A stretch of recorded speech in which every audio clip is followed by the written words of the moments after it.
j'ai compilé l'intégralité de tous les chapitres de lecture chuchotée du Petit Prince. J'espère que ça te plaira. À Léon Verte. Je demande pardon aux enfants d'avoir dédié ce livre à une grande personne. J'ai une excuse sérieuse. Cette grande personne est le meilleur ami que j'ai eu au monde. J'ai une autre excuse. Cette grande personne peut tout comprendre, même les livres pour enfants. J'ai une troisième excuse. Cette grande personne habite la France, où elle a faim et froid. Elle a besoin d'être consolée. Si toutes ces excuses ne suffisent pas, je veux bien dédier ce livre à l'enfant qui a été autrefois cette grande personne. Toutes les grandes personnes ont d'abord été des enfants, mais peu d'entre elles s'en souviennent. Je corrige donc ma dédicace à Léon Verte quand il était petit garçon.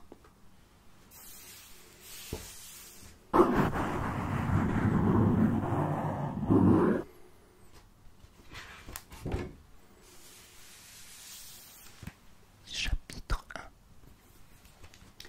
Lorsque j'avais 6 ans, j'ai vu, une fois, une magnifique image dans un livre sur la forêt vierge qui s'appelait Histoire vécue.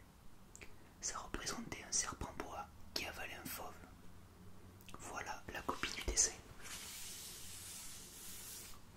On disait dans le livre, les serpents bois avalent leur proie tout entière, sans la mâcher. Ensuite, ils ne peuvent plus bouger et ils dorment pendant les 6 mois de leur digestion.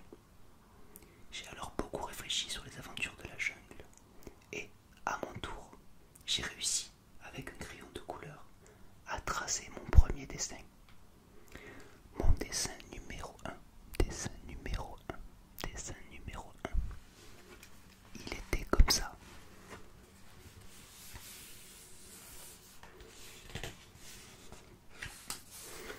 J'ai montré mon chef-d'œuvre aux grandes personnes et je leur ai demandé si mon destin leur faisait peur.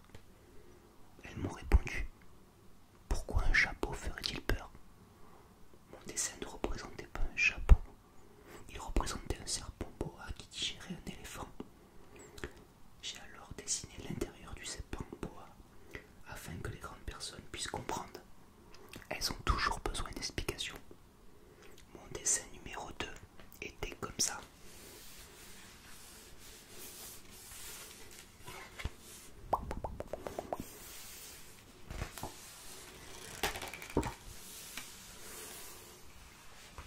Les grandes personnes m'ont conseillé de laisser de côté les dessins de serpents boa, ouverts ou fermés, et de m'intéresser plutôt à la géographie, à l'histoire, au calcul et à la grammaire. C'est ainsi que j'ai abandonné, à l'âge de 6 ans, une magnifique carrière de peintre. J'avais été découragé par l'insuccès de mon dessin numéro 1 et de mon dessin numéro 2. Les grandes personnes ne comprennent jamais rien toutes seules, et c'est fatigant pour les enfants de toujours et toujours leur donner des explications. J'ai donc dû choisir un autre métier et j'ai appris à piloter des avions. Et la géographie, c'est exact, m'a beaucoup servi. Je savais reconnaître du premier coup d'œil la Chine de l'Arizona. C'est très utile si l'on est égaré pendant la nuit.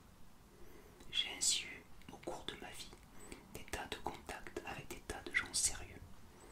J'ai beaucoup vécu chez les grandes personnes. Je les ai vus de très près. Ça n'a pas trop amélioré mon opinion. Quand j'en rencontrais une qui paraissait un peu lucide, je faisais l'expérience sur elle de mon dessin numéro 1 que j'ai toujours conservé.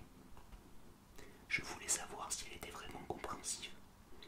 Mais toujours elle me répondait: c'est un chapeau. Alors je ne lui parlais ni de serpent bois, ni de forêt vierge, ni d'étoiles. D'étoiles, d'étoiles. Je me mettais à sa portée. Je lui parlais de bridge, de golf, de politique et de cravate.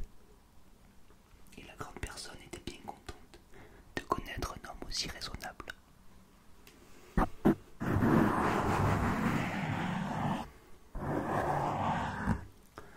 Chapitre 2.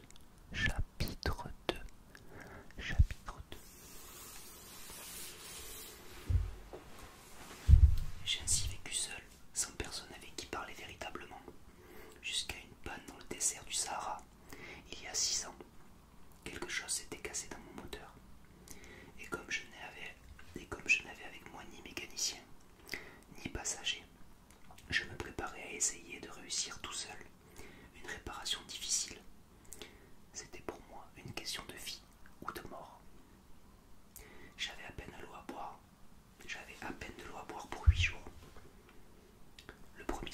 me suis donc endormi sur le sable, à 1000 milles de toute terre habitée. J'étais bien plus isolé qu'un naufragé sur un radeau au milieu de l'océan. Alors vous imaginez ma surprise, au lever du jour, quand une drôle de petite voix m'a réveillé. Elle disait: « S'il vous plaît, dessine-moi un mouton. » Hein? Dessine-moi un mouton. J'ai sauté sur mes pieds comme si j'avais été frappé par la foudre. J'ai bien frotté mes yeux, j'ai bien regardé, et j'ai vu un petit bonhomme tout à fait extraordinaire qui me considérait gravement. Voilà le meilleur portrait que plus tard j'ai réussi à faire de lui. Magnifique portrait à l'aquarelle. Voilà le meilleur portrait que plus tard j'ai réussi à faire de lui. Mais mon dessin, bien sûr, est beaucoup moins ravissant que le modèle. Ce n'est pas ma faute, j'avais été découragé dans ma carrière de peintre par les grandes personnes. À l'âge de 6 ans, et je n'avais rien appris à dessiner, sauf les bois fermés et les bois ouverts.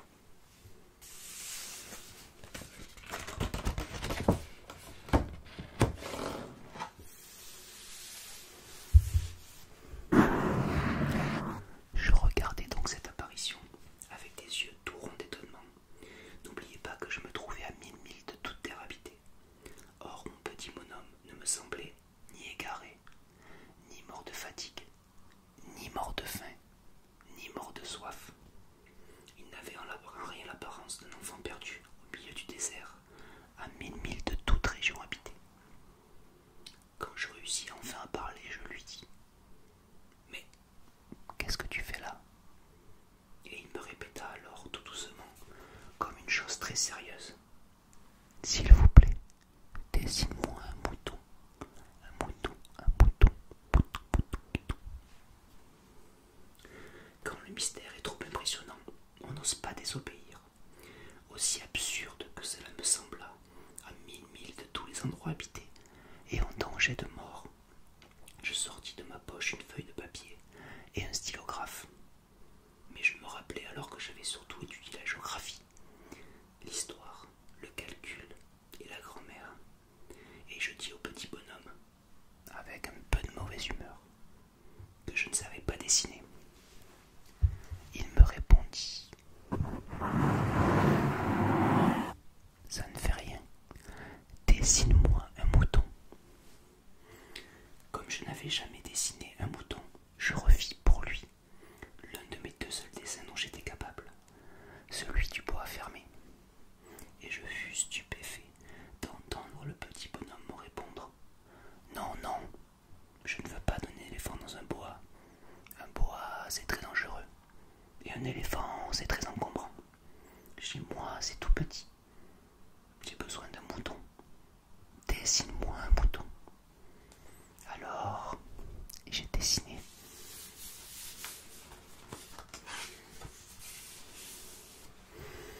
Il regarda attentivement, puis: « Non, celui-là est déjà très malade.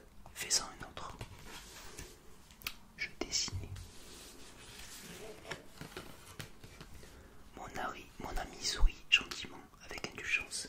« Tu vois bien, ce n'est pas un mouton, c'est un bélier.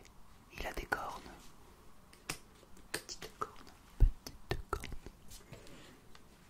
Je revis donc encore mon dessin. Mais il fut refusé, comme les précédents. Celui-là est trop vieux. Je veux un mouton qui vive longtemps. Alors, faute de patience, comme j'avais hâte de commencer le démontage de mon moteur, je griffonnai ce dessin-ci. Et je lançai. Ça, c'est la caisse. Le mouton que tu veux est dedans.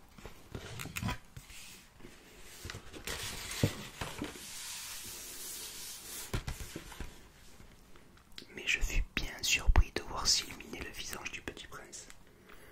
C'est tout à fait comme ça que je le voulais. Crois-tu qu'il faille beaucoup d'herbe à ce mouton? Pourquoi? Parce que chez moi, c'est tout petit. Ça suffira sûrement. Je t'ai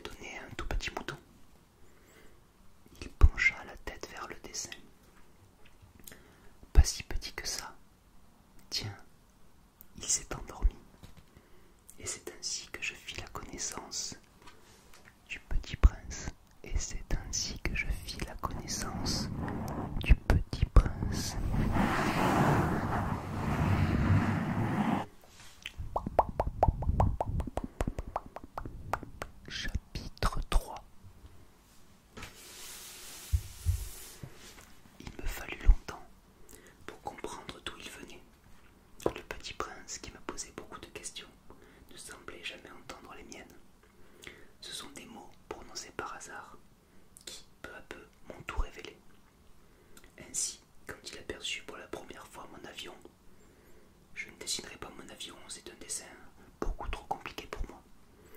Il me demanda: qu'est-ce que c'est que cette chose-là? Ce n'est pas une chose, ça vole. C'est un avion, c'est mon avion. Et j'étais fier de lui apprendre que je volais. Alors il s'écria: comment? Tu es tombé du ciel? Oui, fis-je modestement. Ah, ça c'est drôle. Et le petit prince eut un très joli éclat de rire qui m'irrita beaucoup. Je désire que l'on prenne mes malheurs au sérieux. Puis il ajouta: alors toi aussi tu viens du ciel? De quelle planète es-tu? J'entrevis aussitôt une lueur dans le mystère de sa présence, et j'interrogeai brusquement: tu viens donc d'une autre planète? Mais il ne me répondit pas. Il hochait la tête doucement tout en regardant mon avion. C'est vrai que là-dessus, tu ne peux pas venir de bien loin. Et il s'enfonça dans une rêverie qui dura longtemps. Puis, sortant mon mouton de sa poche, il se plongea dans la contemplation de son trésor.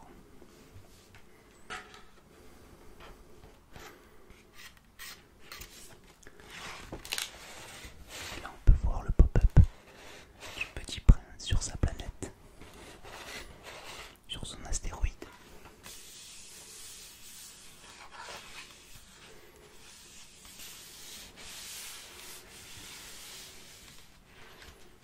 Magnifique pop-up.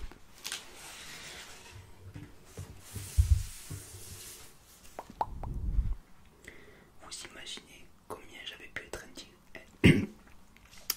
Pardon. Vous imaginez combien j'avais pu être intrigué par cette demi-confidence sur les autres planètes. Je m'efforçais donc d'en savoir plus long. D'où viens-tu, mon petit bonhomme? Où est-ce chez toi? Où veux-tu emporter mon mouton?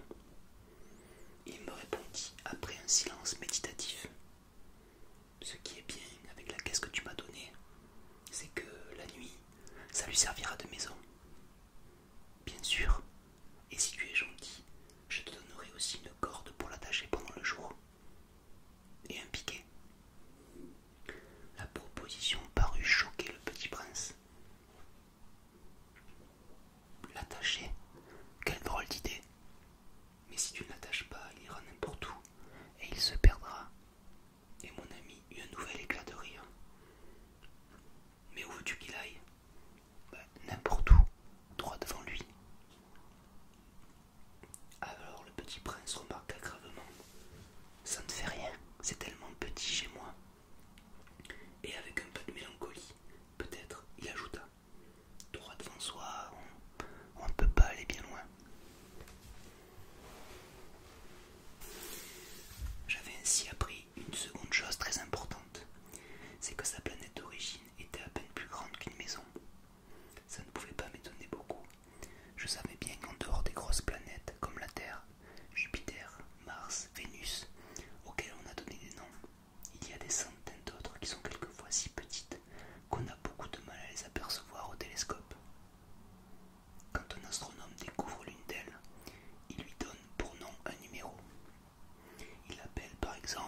laisseront tranquilles avec leurs questions. Elles sont comme ça, il ne faut pas leur en vouloir. Les enfants doivent être très indulgents avec les grandes personnes. Mais bien sûr, nous, qui comprenons la vie, nous nous moquons bien des numéros. J'aurais aimé commencer cette histoire à la façon des contes de fées. J'aurais aimé dire: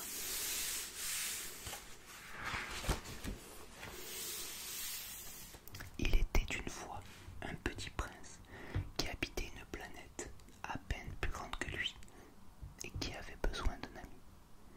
Pour ceux qui comprennent la vie, ça aurait eu l'air beaucoup plus vrai. Car je n'aime pas qu'on lise mon livre à la légère. J'éprouve tant de chagrin à raconter ses souvenirs. Il y a 6 ans déjà que mon ami s'en est allé avec son moto. Si j'essaie ici de le décrire, c'est afin de ne pas l'oublier. C'est triste d'oublier un ami. Tout le monde n'a pas eu un ami. Et je puis devenir comme les grandes personnes qui ne s'intéressent plus qu'aux chiffres. C'est donc pour ça, encore, que j'ai acheté une boîte de couleurs et des crayons. C'est dur de se remettre au dessin à mon âge, quand on n'a jamais fait d'autres tentatives que celle d'un boa fermé et celle d'un boa ouvert, à l'âge de 6 ans. J'essaierai bien sûr de faire des portraits les plus ressemblants possibles, mais je ne suis pas tout à fait certaine de réussir. Un dessin va et l'autre ne ressemble plus. Je me trompe aussi un peu sur la taille. Ici, le petit prince est trop grand. Là, il est trop petit. J'hésite aussi sur la couleur de son costume. Alors, je tâtonne comme ci et comme ça, tant bien que mal. Je me tromperai enfin sur certains détails plus importants. Il me croyait peut-être semblable à lui, mais moi, malheureusement, je ne sais pas voir les moutons à travers les caisses. Je suis peut-être un peu comme les grandes personnes. J'ai dû vieillir.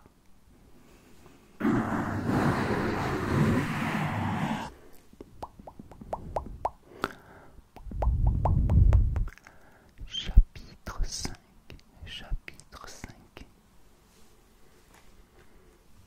Chaque jour, j'apprenais quelque chose sur la planète, sur le départ, sur le voyage. Ça venait tout doucement, au hasard des réflexions. C'est ainsi que le 3e jour, je connus le drame des baobabs. Baobab.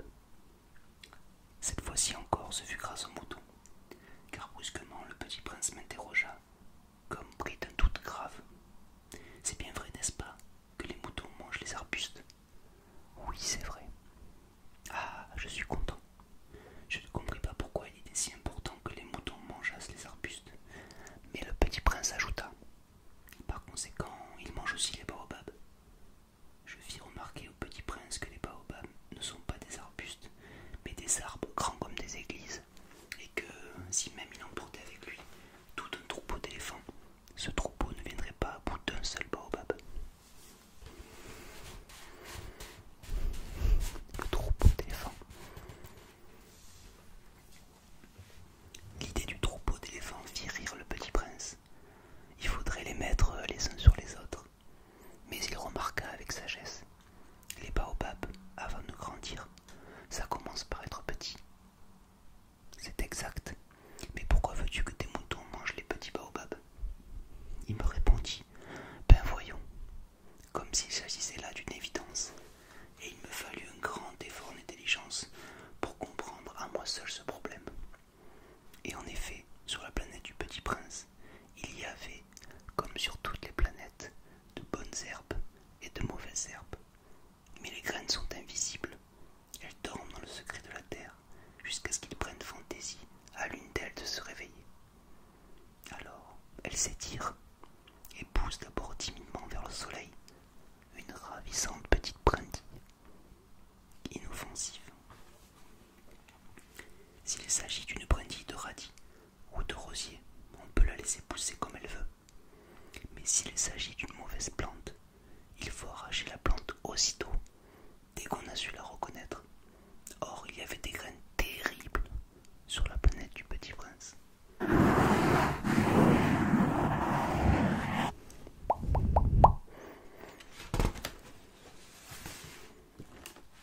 Les baobabs.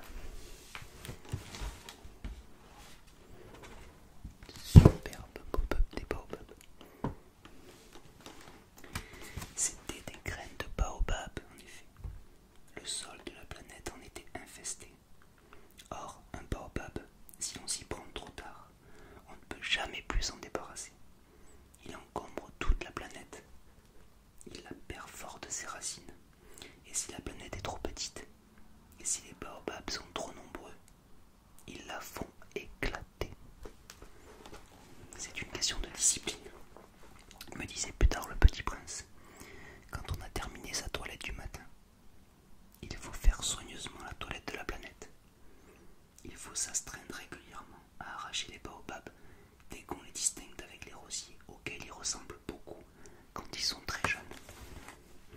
C'est un travail très ennuyeux, mais très facile.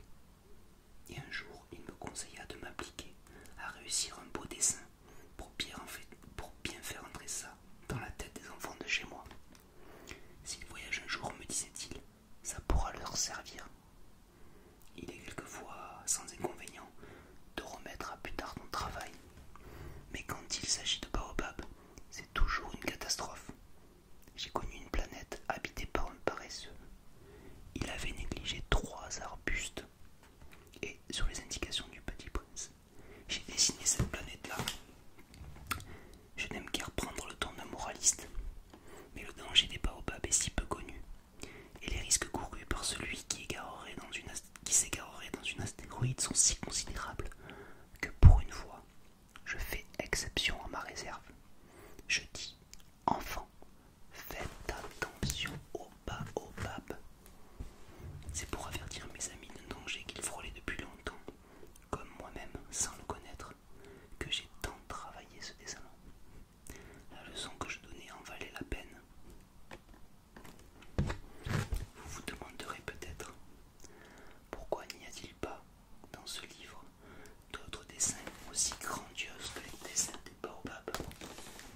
La réponse est bien simple. J'ai essayé mais je n'ai pas pu réussir. Quand j'ai dessiné les baobabs, j'ai été animé par le sentiment d'urgence.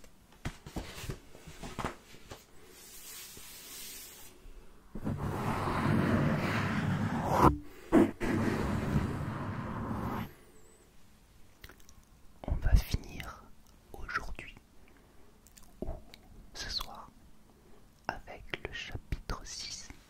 Chapitre 6.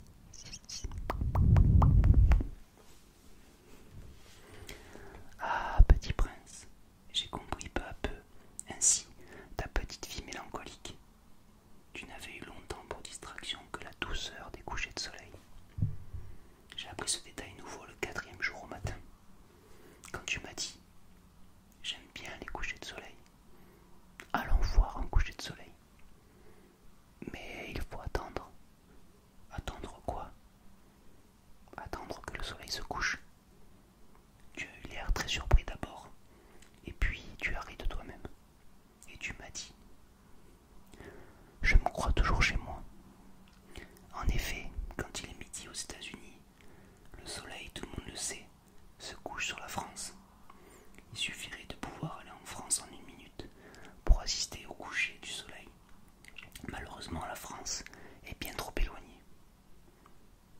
Mais sur ta si petite planète, il te suffisait de tirer ta chaise de quelques pas et tu regardais le crépuscule chaque fois que tu le désirais. Un jour, j'ai vu le soleil se coucher 44 fois. Et un peu plus tard, tu ajoutais « Tu sais, quand on est tellement triste, on aime les couchers de soleil. » Le jour des 44 fois, tu étais donc tellement triste. Mais le petit prince ne répondit pas.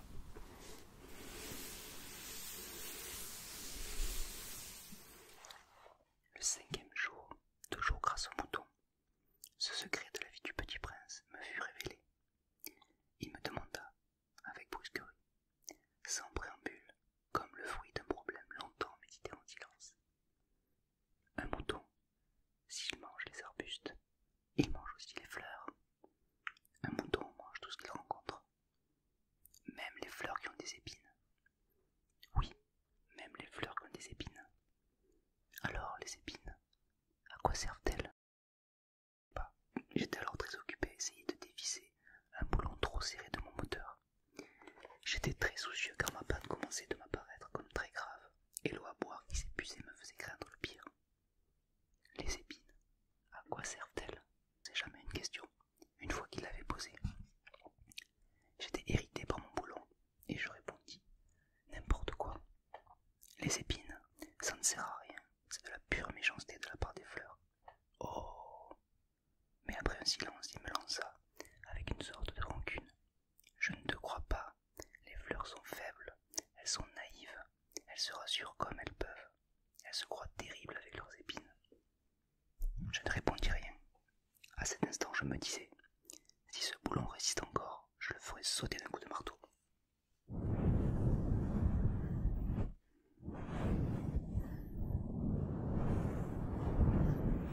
Le petit prince dérangea de nouveau mes réflexions. Et tu crois, toi, que les fleurs... Mais non, je ne crois rien, j'ai répondu n'importe quoi. Je m'occupe, moi, de choses sérieuses. Il me regarda stupéfait. De choses sérieuses? Il me voyait, mon marteau à la main, et les doigts noirs de cambouis, penché sur un objet qui lui semblait très laid. Tu parles comme les grandes personnes. Ça me fit un peu honte. Mais impitoyable, il ajouta. Tu confonds tout, tu mélanges tout. Il était vraiment très irrité. Il secouait au vent des cheveux tout dorés. Je connais une planète où il y a un monsieur cramoisi. Il n'a jamais respiré une fleur. Il n'a jamais regardé une étoile. Il n'a jamais aimé personne. Il n'a jamais rien fait d'autre que des additions. Et toute la journée, il répète comme toi. Je suis un homme sérieux, je suis un homme sérieux. Et ça le fait gonfler d'orgueil. Mais ce n'est pas un homme, c'est un champignon. Un quoi? Un champignon. Le petit prince était maintenant tout pâle de colère. Il y a des millions d'années que les fleurs fabriquent des épines.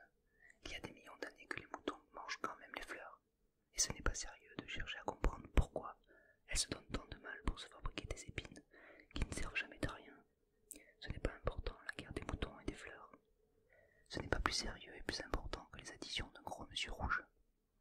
Si je connais, moi, une fleur unique au monde, qui n'existe nulle part, sauf sur ma planète, et qu'un petit mouton peut anéantir d'un seul coup, comme ça, un matin, sans se rendre compte de ce qu'il fait, ce n'est pas important ça. Il rougit, puis reprit. Si quelqu'un aime une fleur qui n'existe qu'un exemplaire dans les millions et les millions d'étoiles, ça suffit pour qu'il soit heureux quand il les regarde. Il se dit, ma fleur est là, quelque part. Mais si le mouton mange la fleur, c'est pour lui comme si, brusquement, toutes les étoiles s'éteignaient. Et ce n'est pas important ça. Il ne peut rien dire de plus. Il éclata brusquement en sanglots. La nuit était tombée. J'avais lâché mes outils. Je me moquais bien de mon marteau, de mon boulon, de la soif et de la mort. Il y avait sur une étoile, une planète, la mienne, la terre, un petit prince à consoler.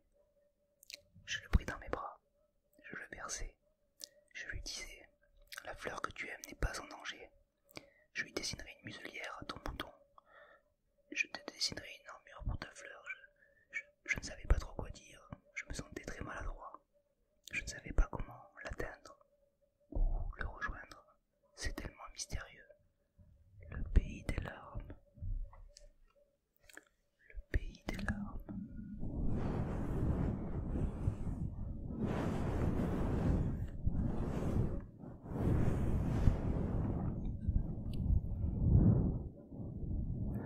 Chapitre 8.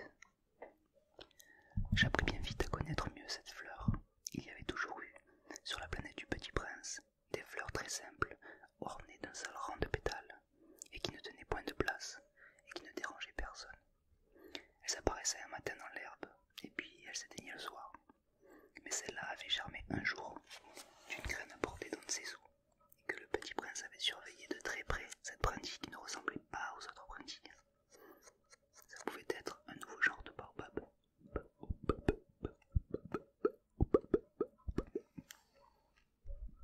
Mais l'arbuste cessa vite de croître et commença de préparer une fleur. Le Petit Prince, qui assistait à l'installation d'un bouton énorme, sentait bien qu'il en sortirait une apparition miraculeuse. Mais la fleur n'en finissait pas de se préparer à être belle, à l'abri de sa chambre verte. Elle choisissait avec soin ses couleurs. Elle s'habillait lentement. Elle ajustait un à un ses pétales. Elle ne voulait pas sortir toute fripée comme les coquelicots.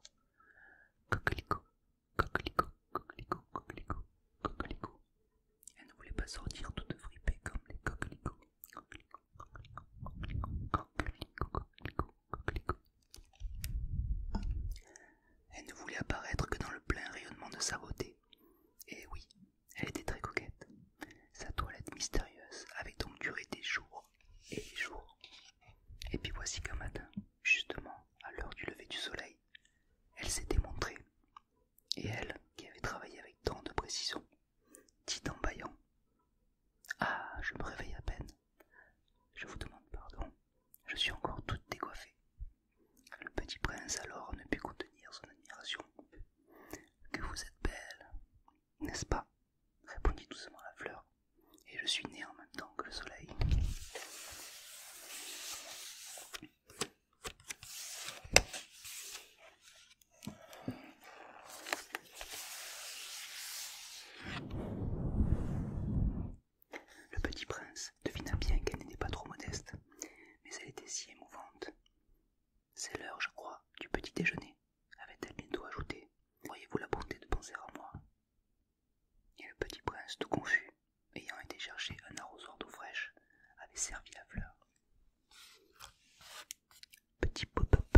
C'est mal installé, là d'où je viens.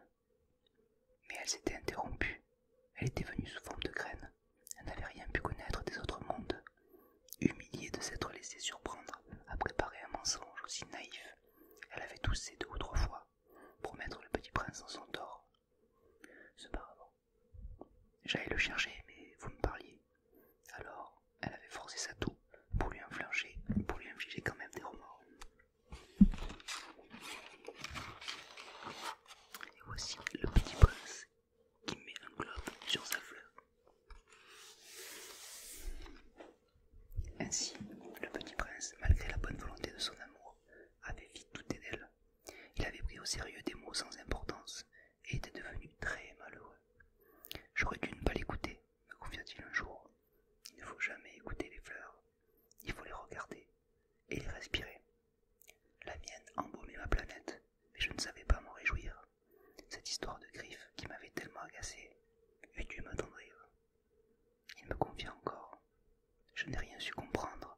J'aurais dû la juger sur les actes et non sur les mots. Elle m'embaumait et m'éclairait.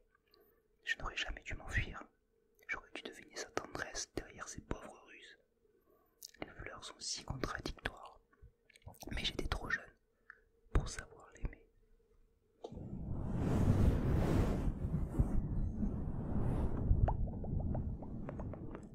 Pour savoir l'aimer.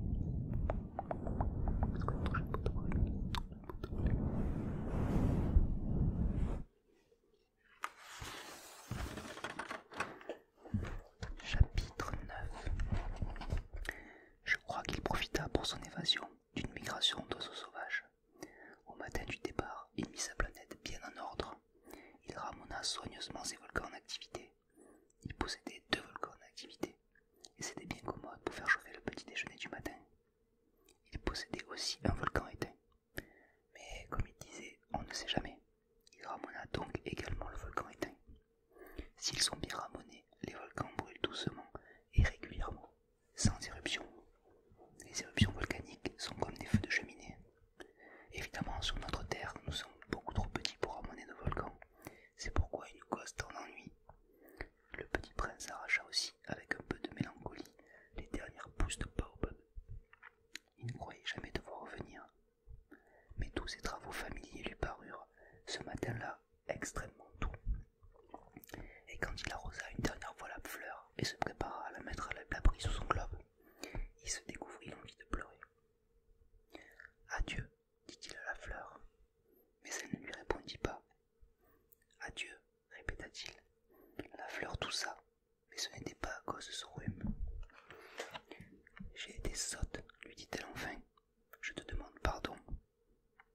Tâche d'être heureux. » Il fut surpris par l'absence de reproche. Il restait là, tout déconcerté, le globe en l'air. Il ne comprenait pas cette douceur calme. « Mais oui, je t'aime, lui dit la fleur. Tu n'en as rien su, par ma faute. Cela n'a aucune importance, mais tu as été aussi sot que moi. Tâche d'être heureux. Laisse le globe tranquille, je n'en veux plus. Mais le vent, je ne suis pas si enrhumé que ça. L'air frais de la nuit me fera du bien. Je suis une fleur. Mais les bêtes, il faut bien que je supporte 2 ou 3 chenilles si je veux connaître les papillons. Il paraît que c'est tellement beau. Sinon, qui me rendra visite? Tu seras loin, toi. Quant aux grosses bêtes, je ne crains rien. J'ai mes griffes. Et elle montrait naïvement ses 4 épines. Puis elle ajouta, ne traîne pas comme ça, c'est agaçant. Tu as décidé de partir, va-t'en. Car elle ne voulait pas qu'il la vît pleurer. C'était une fleur tellement orgueilleuse.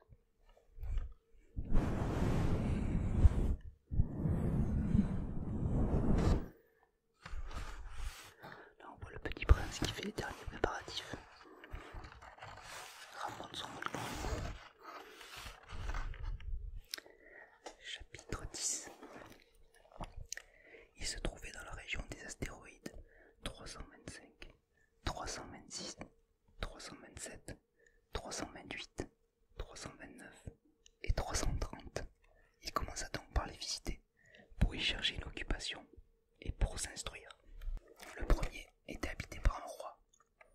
roi siégeait, habillé de pourpre et d'hermine, sur un trône très simple et cependant majestueux. Ah, voilà un sujet, s'écria le roi quand il aperçut le petit prince. Et le petit prince se demanda comment peut-il me connaître puisqu'il ne m'a encore jamais vu. Il ne savait pas que, pour les rois, le monde est très simplifié. Tous les hommes sont des sujets. Approche-toi que je te vois mieux, lui dit le roi qui était tout fier d'être enfin roi pour quelqu'un. Le petit prince chercha des yeux où s'asseoir, mais la planète était tout encombrée par le magnifique manteau d'hermine. Il resta donc debout, et comme il était fatigué, il bâilla. Il est contraire à l'étiquette de bâiller en présence d'un roi, lui dit le monarque. Je te l'interdis. Je ne peux pas m'en empêcher, répondit le petit prince, tout confus. J'ai fait un long voyage, et je n'ai pas dormi. Alors, lui dit le roi, je t'ordonne de bâiller. Je n'ai vu personne bâiller depuis des années. Les bâillements sont pour moi des curiosités. Allons, bâille encore. C'est un ordre. Ça m'intimide. Je ne peux plus, fit le petit prince tout rougissant. Répondit le roi. Alors je t'ordonne tantôt de bâiller et tantôt de...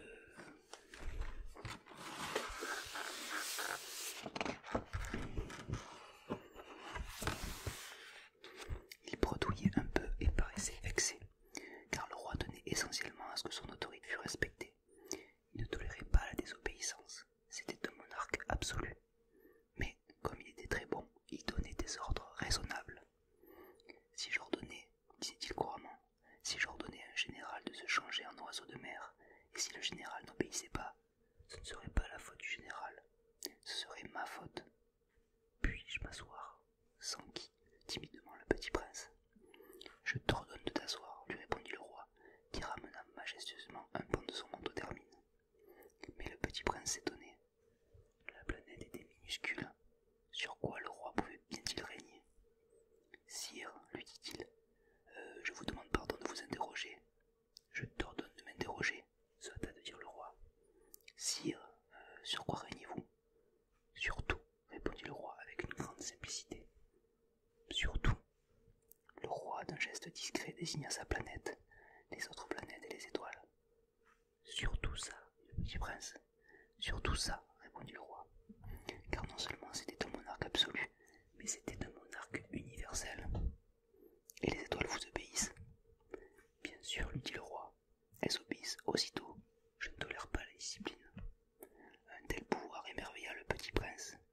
S'il l'avait détenu lui-même, il aurait pu assister, non pas à 44, mais à 72, ou à même 100, ou à même 200 couchers de soleil dans la même journée, sans jamais avoir à tirer sa chaise.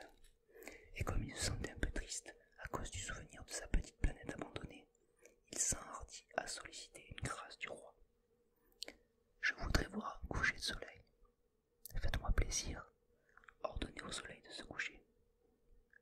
Si j'ordonnais à un général de voler d'une fleur à l'autre à la façon d'un papillon, ou d'écrire une tragédie, ou de se changer en oiseau de mer, et si le général n'exécutait pas l'ordre reçu, qui, de lui ou de moi, serait dans son tort? Ce serait vous, dit fermement le petit prince. Exact, il faut exiger de chacun ce que chacun peut donner, reprit le roi. L'autorité repose d'abord sur la raison. J'ai le droit d'exiger l'obéissance, parce que mes ordres sont raisonnables. Alors, mon coucher de soleil, rappela le petit prince qui jamais n'oubliait une question une fois qu'il l'avait posée. Ton coucher de soleil, tu l'auras, je l'exigerai, mais j'attendrai dans ma science du gouvernement que les conditions soient favorables. Quand ce sera-t-il? S'informa le petit prince. Lui répondit le roi, qui consulta d'abord un gros calendrier. Ce sera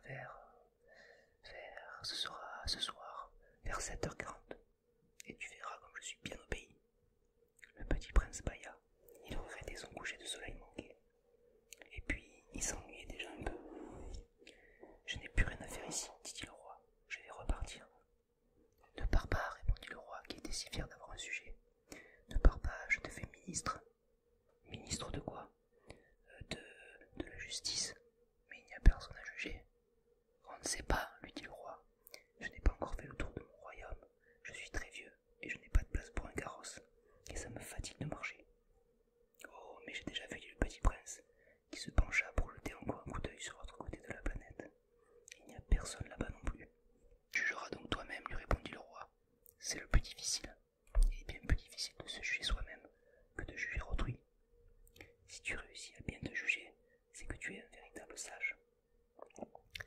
Moi, dit le petit prince, je puis me juger moi-même n'importe où. Je n'ai pas besoin d'habiter ici. Lui dit le roi, je crois bien que sur ma planète, il y a quelque part un vieux rat. Je l'entends la nuit. Tu pourras juger ce vieux rat. Tu le condamneras à mort de temps en temps. Ainsi, sa vie dépendra de ta justice. Mais tu le gracieras chaque fois. Pour l'économiser, il n'y en a qu'un.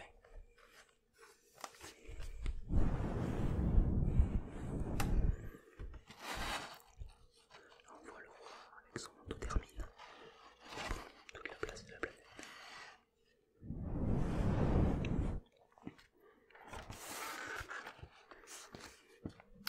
Moi, répondit le petit prince, je n'aime pas condamner à mort, et je crois bien que je m'en vais.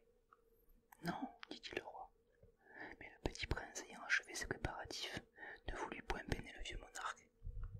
Si votre majesté désirait être au pays ponctuellement, elle pourrait me donner un ordre raisonnable. Elle pourrait m'ordonner, par exemple, de partir avant 1 minute. Il me semble que les conditions sont favorables. Le roi n'ayant rien répondu, le petit prince hésita d'abord, puis, avec un soupir, prit le départ. Je te fais mon ambassadeur, se hâta alors de crier le roi. Il avait un grand air d'autorité. Les grandes personnes sont bien étranges, se dit le petit prince, en lui-même durant son voyage.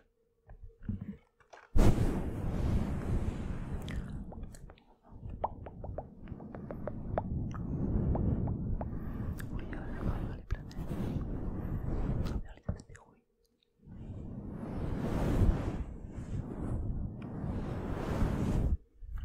Chapitre 11.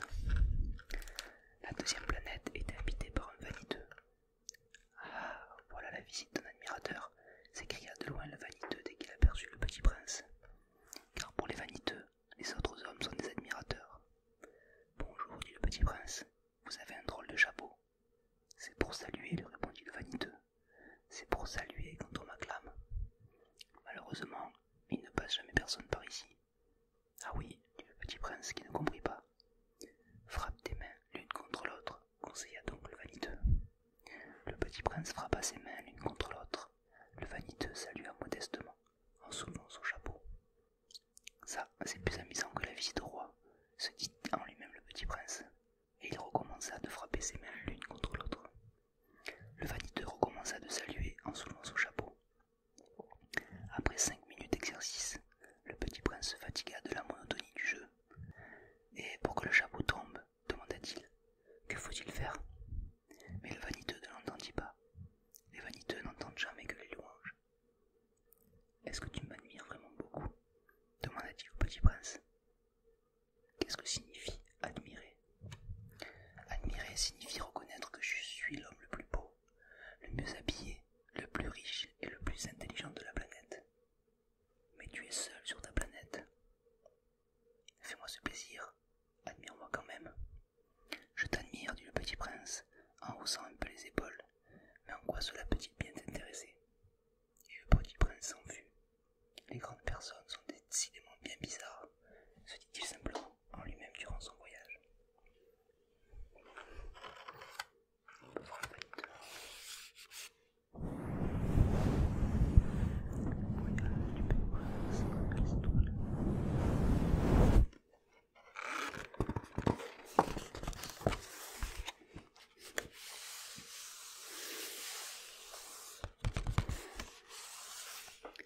La planète suivante était habitée par un buveur. Cette visite fut très courte, mais elle plongea le petit prince dans une grande mélancolie. « Que fais-tu là » dit-il au buveur, qu'il trouva installé en silence devant une collection de bouteilles vides et une collection de bouteilles pleines. « Je bois, répondit le buveur, d'un air lugubre. « Pourquoi bois-tu » lui demanda le petit prince. « Pour oublier, répondit le buveur. « Pour oublier quoi » s'enquit le petit prince qui déjà le plaignait. « Pour oublier que j'ai honte, avoua le buveur en baissant la tête. »« Honte de quoi » s'informa le petit prince qui désirait le secourir. « Honte de boire » acheva le buveur qui s'enferma définitivement dans le silence. Et le petit prince s'en fut, perplexe. Les grandes personnes sont décidément très très bizarres, se dit-il en lui-même durant le voyage.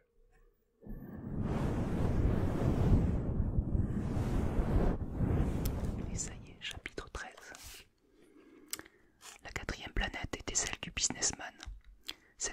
si occupé qu'il ne leva même pas la tête à l'arrivée du petit prince. « Bonjour, lui dit celui-ci, votre cigarette est éteinte. 3 et 2 font 5, 5 et 7, 12, 12 et 3, 15. Bonjour. 15 et 7, 22, 22 et 6, 28, pas le temps de la rallumer. 26 et 5, 31.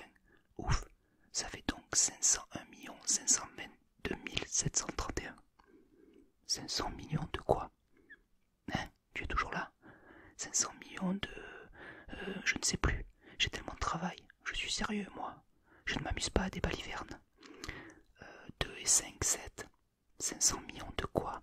Répéta le petit prince qui, jamais de sa vie, n'avait renoncé à une question une fois qu'il l'avait posée. Le businessman leva la tête. Depuis 54 ans que j'habite cette planète-ci, je n'ai été dérangé que 3 fois. La première fois, ça a été, il y a 22 ans, par un hanneton qui était tombé Dieu ne sait où. Il répandait un bruit épouvantable, et j'ai fait 4 erreurs dans une addition. La seconde fois, ça a été il y a 11 ans, par une crise de rhumatisme. Je manque d'exercice. Je n'ai pas le temps de flâner. Je suis sérieux, moi. La troisième fois, la voici. Je disais donc 501 millions. Millions de quoi? Le businessman comprit qu'il n'était point d'espoir de paix. Millions de ces petites choses que l'on voit quelquefois dans le ciel. Des mouches. Mais non, des petites choses qui brillent. Des abeilles. Non, non, des petites choses dorées qui font rêvasser les fainéants. Mais je suis sérieux, moi, je n'ai pas le temps de rêvasser. Ah, des étoiles. C'est bien ça, des étoiles. Et que fais-tu de 500 millions d'étoiles? 501 millions 522 731. Je suis sérieux, moi. Je suis précis. Et que fais-tu de ces étoiles? Ce que j'en fais? Oui. Rien, je les possède. Tu possèdes les étoiles? Oui. Mais j'ai déjà vu un roi qui...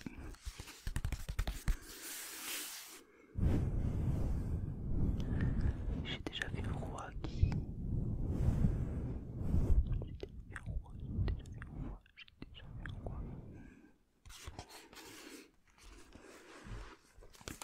Les rois ne possèdent pas, ils règnent sur. C'est très différent. Et à quoi cela te sert de posséder les étoiles? Ça me sert à être riche. Et à quoi cela te sert d'être riche?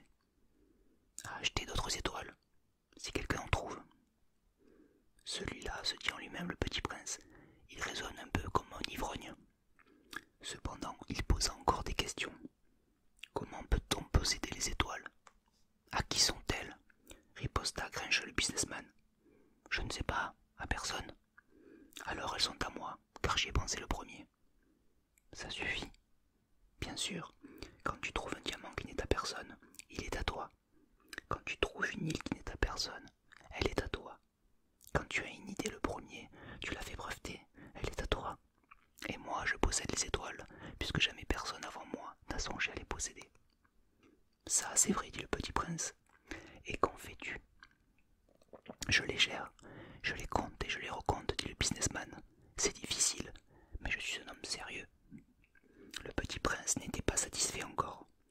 Moi, si je possède un foulard, je puis le mettre autour de mon cou et l'emporter. Moi, si je possède une fleur, je puis cueillir ma fleur et l'emporter. Mais tu ne peux pas cueillir les étoiles. Non, mais je puis les placer en banque. Qu'est-ce que ça veut dire? Ça veut dire que j'écris sur un papier le nombre de mes étoiles. Et puis j'enferme à clé ce papier dans un tiroir. Et c'est tout. Ça suffit. C'est amusant, pensa le petit prince. C'est assez poétique, mais ce n'est pas très sérieux. Le petit prince avait sur les choses sérieuses des idées très différentes des idées des grandes personnes. Moi, dit-il encore, je possède une fleur que j'arrose tous les jours. Je possède 3 volcans que je ramone toutes les semaines, car je ramone aussi celui qui est éteint. On ne sait jamais. C'est utile à mes volcans et c'est utile à ma fleur que je les possède. Mais tu n'es pas utile aux étoiles? Le businessman ouvrit la bouche, mais ne trouva rien à répondre. Et le petit prince s'en fut. Les grandes personnes sont décidément tout à fait extraordinaires, se disait-il simplement en lui-même durant le voyage.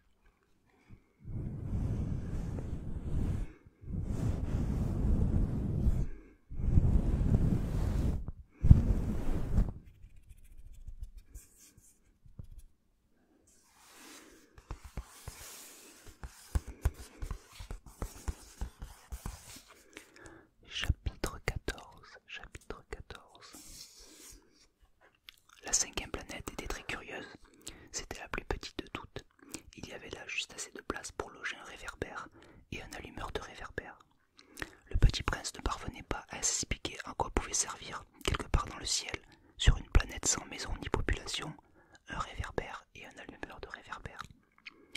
Cependant, il se dit en lui-même, peut-être bien que cet homme est absurde. Cependant, il est moins absurde que le roi, que le vaniteux, que le businessman et que le buveur. Au moins son travail a-t-il un sens. Quand il allume son réverbère, c'est comme s'il faisait naître une étoile de plus, ou une fleur. Quand il éteint son réverbère, ça endort la fleur ou l'étoile. C'est une occupation très jolie. C'est véritablement utile, puisque c'est joli. Lorsqu'il aborda la planète, il salua respectueusement l'allumeur. « Bonjour, pourquoi viens-tu d'éteindre ton réverbère ?»« C'est la consigne, » reprit l'allumeur. « Bonjour. »« Qu'est-ce que la consigne ?»« C'est d'éteindre mon réverbère. Bonsoir. » Et il le ralluma. « Mais pourquoi viens-tu de le rallumer ?»« C'est la consigne, » répondit l'allumeur. « Je ne comprends pas, » dit le petit prince.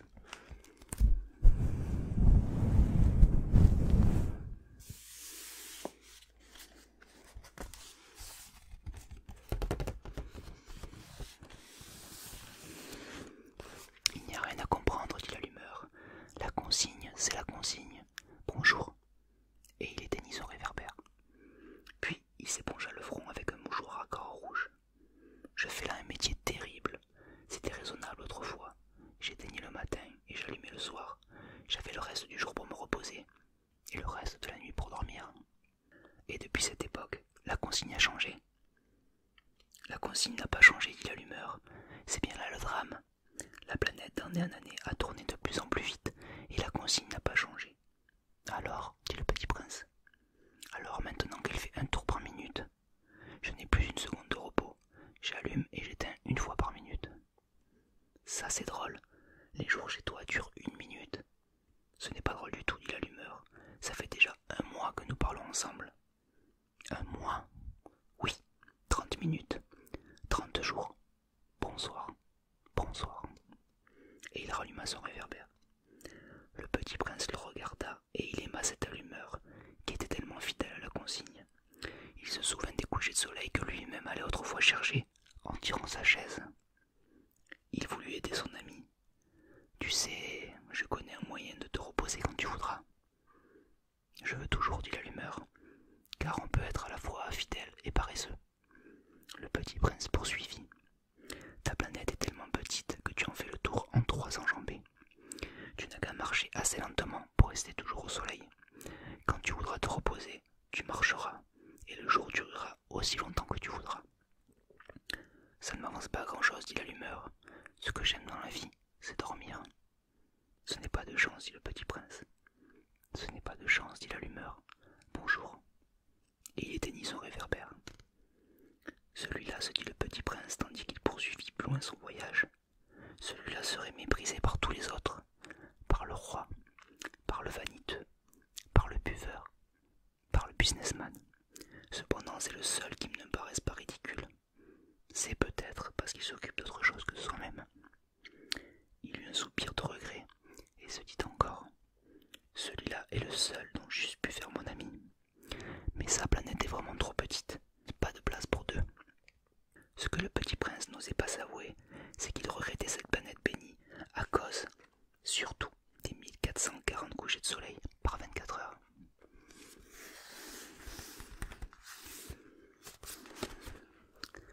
Et voilà le pop-up de l'allumeur de réverbère.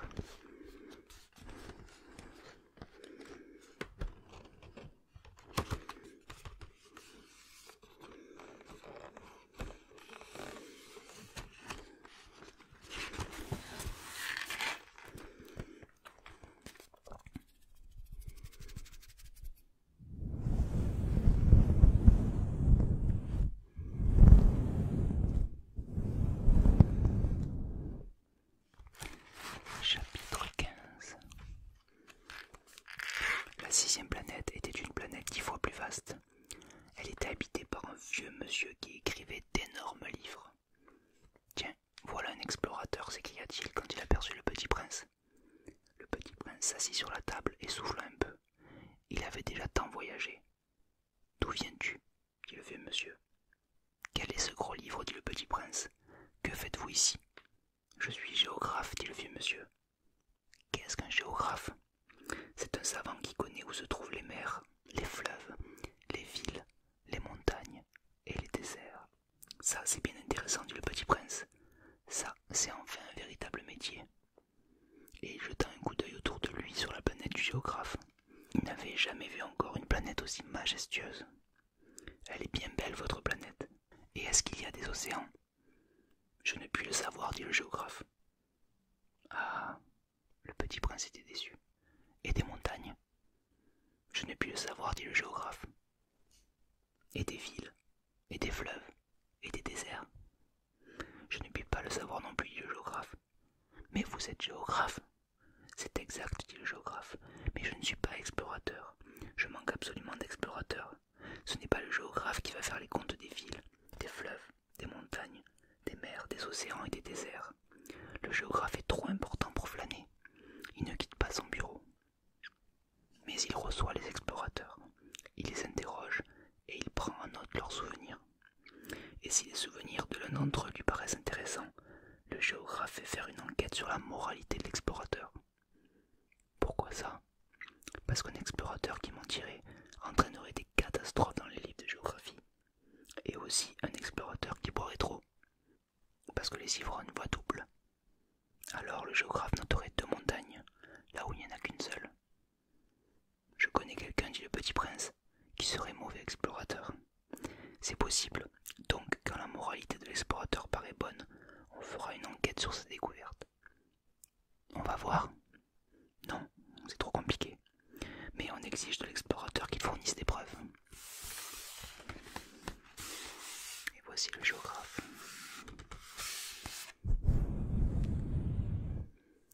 S'il s'agit par exemple de la découverte d'une grosse montagne, on exige qu'il en rapporte de grosses pierres. Le géographe soudain s'émut. Mais toi, tu viens de loin, tu es explorateur, tu vas me décrire ta planète. Et le géographe, ayant ouvert son registre, tailla son crayon. On note d'abord au crayon les récits des explorateurs.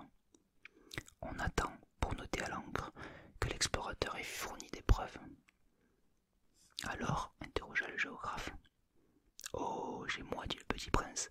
Ce n'est pas très intéressant, c'est tout petit. J'ai 3 volcans, 2 volcans en activité et un volcan éteint. Mais on ne sait jamais. On ne sait jamais, dit le géographe. J'ai aussi une fleur. Nous ne notons pas les fleurs, dit le géographe. Pourquoi? C'est le plus joli. Parce que les fleurs sont éphémères. Qu'est-ce que signifie éphémère? Les géographies, dit le géographe, sont les livres les plus sérieux de tous les livres. Elles ne se démodent jamais. Il est très rare qu'une montagne change de place. Il est très rare qu'un océan se vide de son eau. Nous écrivons des choses éternelles. Mais les volcans éteints peuvent se réveiller, interrompit le petit prince. Qu'est-ce que signifie éphémère?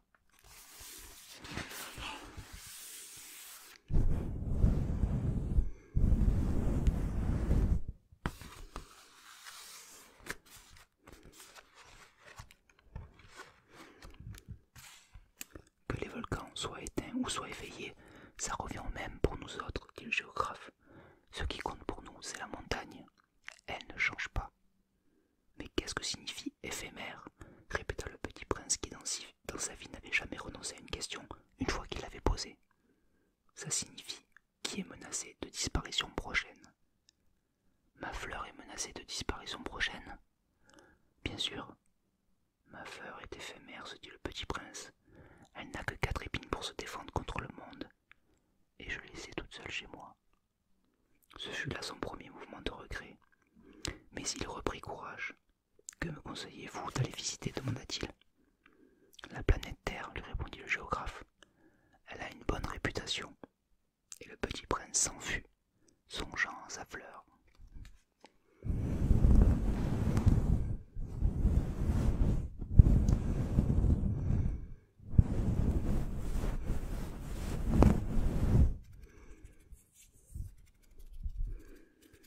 Chapitre 16. Chapitre 16. La 7e planète fut donc la Terre. La Terre n'est pas une planète quelconque. On y compte 111 rois, en n'oubliant pas bien sûr les rois nègres. 7000 géographes, 900 000 businessmen, 7 millions et demi d'ivrognes, 311 millions de vaniteux, c'est-à-dire environ 2 milliards de grandes personnes. Pour vous donner une idée des dimensions de la Terre, je vous dirai qu'avant l'invention de l'électricité, on y devait entretenir sur l'ensemble des 6 continents une véritable armée de 462 511 allumeurs de réverbères. Vu d'un peu loin, ça faisait un effet splendide. Les mouvements de cette armée étaient réglés comme ceux d'un ballet d'opéra. D'abord venait le tour des allumeurs de réverbères de Nouvelle-Zélande et l'Australie. Puis, ceux-ci ayant allumé leur lampion, s'en allaient dormir. Alors entraient à leur tour dans la danse les allumeurs de réverbères de Chine et de Sibérie. Puis eux aussi s'escamotaient dans les coulisses.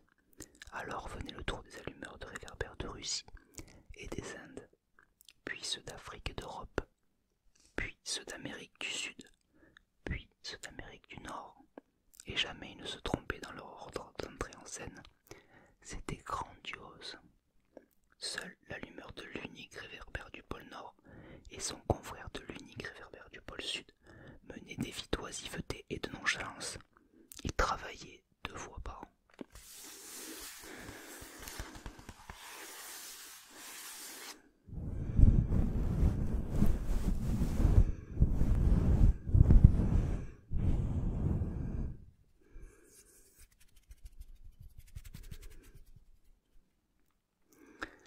Chapitre 17.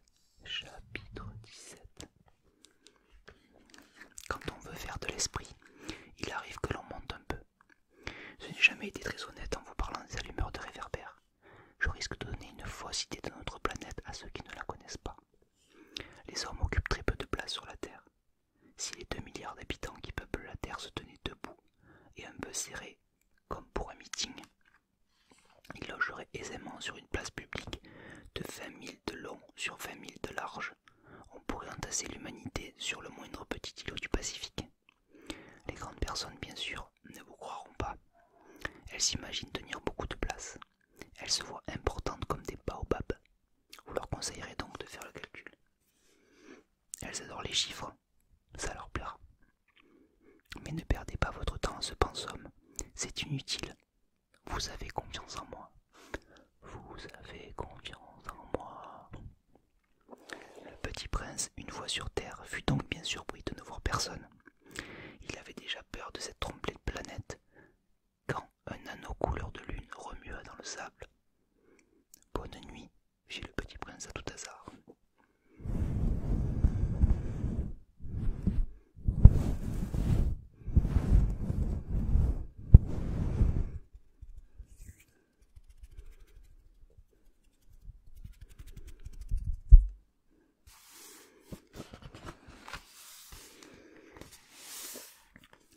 Bonne nuit, fit le serpent.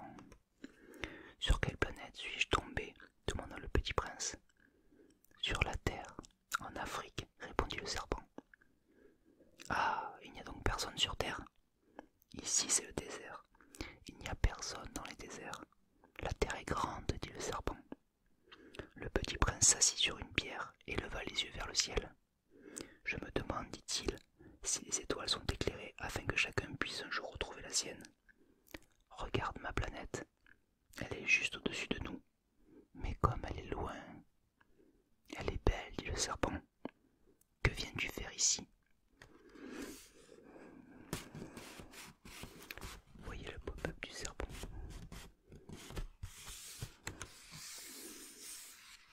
Avec l'étoile au-dessus, la planète du petit prince. J'ai des difficultés avec une fleur, dit le petit prince. Ah, fit le serpent. Et ils se turent. Où sont les hommes? Reprit enfin le petit prince. On est un peu seul dans le désert. Le petit prince le regarda longtemps. Tu es une drôle de bête, lui dit-il. Enfin, mince comme un doigt. Mais je suis plus puissant que le doigt d'un roi, dit le serpent. Le petit prince eut un sourire. Tu n'es pas bien puissant. Tu n'as même pas de pattes. Tu ne peux même pas voyager. Je puis t'emporter plus loin qu'un navire, dit le serpent. Il s'enroula autour de la cheville du petit prince, comme un bracelet d'or. Celui que je touche, je le rends à la terre dont il est sorti, dit-il encore. Mais tu es pur et tu viens d'une étoile. Le petit prince ne répondit rien. Tu me fais pitié, toi si faible, sur cette terre de granit. Je puis t'aider un jour si tu regrettes trop ta planète. Je puis... Oh, j'ai très bien compris, fit le petit prince. Mais pourquoi parles-tu toujours par énigme? Je les résous toutes, dit le serpent, et ils se turent.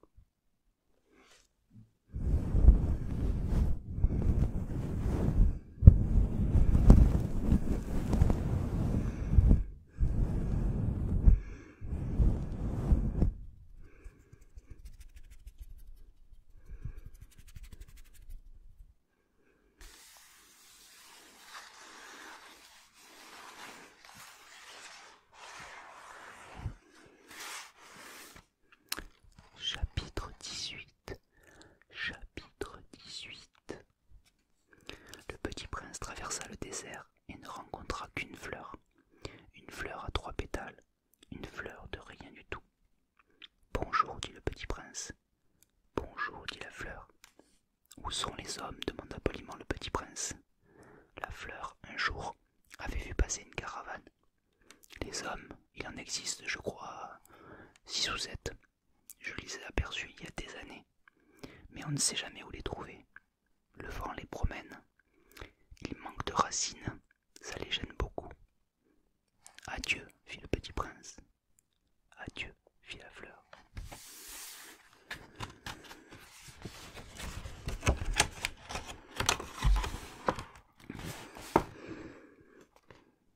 Et là on voit un géant pop-up de la fleur.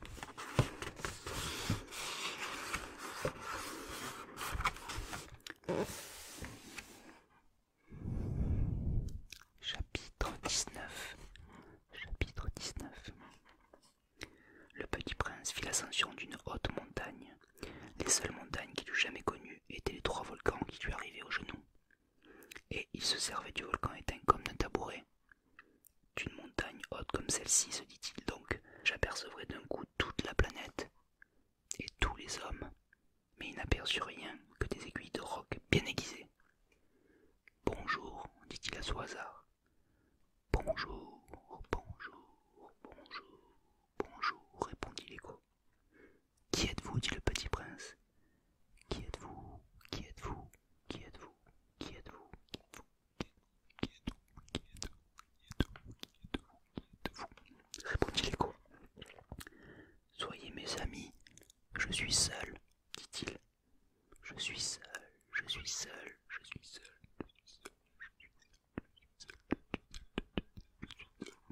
Répondit l'écho. Quelle drôle de planète, pensa-t-il alors. Elle est toute sèche, et toute pointue, et toute salée. Et les hommes manquent d'imagination. Ils répètent ce qu'on leur dit. Chez moi, j'avais une fleur. Elle parlait toujours la première.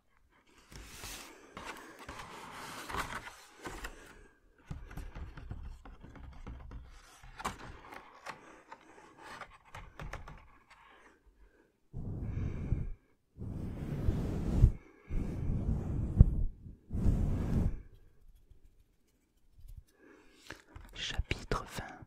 Chapitre 20. Mais il arriva que le petit prince, ayant longtemps marché à travers les sables, les rocs et les neiges, découvrit enfin une route. Et les routes vont toutes chez les hommes. Bonjour, dit-il. C'était un jardin fleuri de roses. Bonjour, dirent les roses. Le petit prince les regarda. Elles ressemblaient toutes à sa fleur. Qui êtes-vous? Leur demanda-t-il, stupéfait. Nous sommes des roses, dirent les roses. Ah, fit le petit prince. Et il se sentit très malheureux. Sa fleur lui avait raconté qu'elle était seule de son espèce dans l'univers. Et voici qu'il en était 5000, toutes semblables, dans un seul jardin. Elle serait bien vexée, se dit-il, si elle voyait ça. Elle tousserait énormément et ferait semblant de mourir pour échapper au ridicule. Et je serais bien obligé de faire semblant de la soigner, car sinon, pour m'humilier moi aussi, elle se laisserait vraiment mourir. Puis il se dit encore, je me croyais riche d'une fleur unique, et je ne possède qu'une rose ordinaire. Ça et mes 3 volcans qui m'arrivent aux genoux, et dont l'on peut-être est éteint pour toujours. Ça ne fait pas de moi un bien grand prince. Et, couché dans l'herbe, il pleura.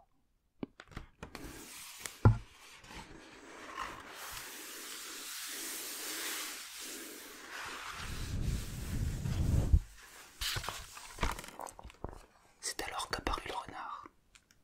Bonjour, dit le renard. Bonjour, répondit poliment le petit prince, qui se retourna mais ne vit rien. Je suis là, dit la voix, sous le pommier. Qui es-tu, dit le petit prince. Tu es bien joli. Je suis un renard, dit le renard. Viens jouer avec moi, lui proposa le petit prince. Je suis tellement triste. Je ne puis pas jouer avec toi, dit le renard. Je ne suis pas apprivoisé. Ah, pardon, fit le petit prince. Qu'est-ce que signifie apprivoisé? Tu n'es pas d'ici, dit le renard. Que cherches-tu? Je cherche les hommes, dit le petit prince. Qu'est-ce que signifie apprivoiser? Les hommes, dit le renard, ils ont des fusils et ils chassent. C'est bien gênant. Ils élèvent aussi des poules. C'est leur seul intérêt. Tu cherches des poules? Non, dit le petit prince. Je cherche des amis. Qu'est-ce que signifie apprivoiser? C'est une chose trop oubliée, dit le renard. Ça signifie créer des liens. Créer des liens. Bien sûr, dit le renard. Tu n'es encore pour moi qu'un petit garçon tout semblable à 100 000 petits garçons. Et je n'ai pas besoin de toi. Et tu n'as pas besoin de moi non plus. Je ne suis pour toi qu'un renard semblable à 100 000 renards. Mais si tu m'apprivoises, nous aurons besoin l'un de l'autre. Tu seras pour moi unique au monde. Je serai pour toi unique au monde. Je commence à comprendre, dit le petit prince. Il y a une fleur. Je crois qu'elle m'a apprivoisé. C'est possible, dit le renard. On voit sur la terre toutes sortes de choses. Oh, ce n'est pas la terre, dit le petit prince. Le renard parut très intrigué. Sur une autre planète? Oui. Il y a des chasseurs sur cette planète-là? Non. Ça, c'est intéressant. Et des poules? Non. Rien n'est parfait, soupira le renard. Mais le renard revient à son idée. Ma vie est monotone. Je chasse les poules, les hommes me chassent. Toutes les poules se ressemblent et tous les hommes se ressemblent. Je m'ennuie donc un peu. Mais si tu m'apprivoises, ma vie sera comme ensoleillée. Je connaîtrai un bruit de pas qui sera différent de tous les autres. Les autres pas me feront entrer sous terre. Le tien m'appellera hors du terrier, comme une musique. Et puis regarde, tu vois là-bas, les champs de blé. Je ne mange pas de pain. Le blé pour moi est inutile. Les champs de blé ne me rappellent rien. Et ça c'est triste. Mais tu as les cheveux couleur d'or.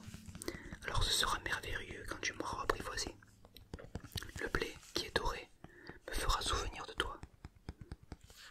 Et j'aimerais le bruit du vent dans le blé. Le renard se tut et regarda longtemps le petit prince.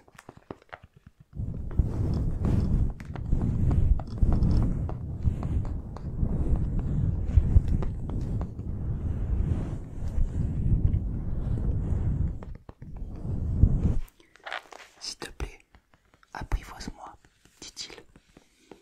Je veux bien, répondit le petit prince, mais je n'ai pas beaucoup de temps. J'ai des amis à découvrir.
C'est aussi quelque chose de trop oublié, dit le renard.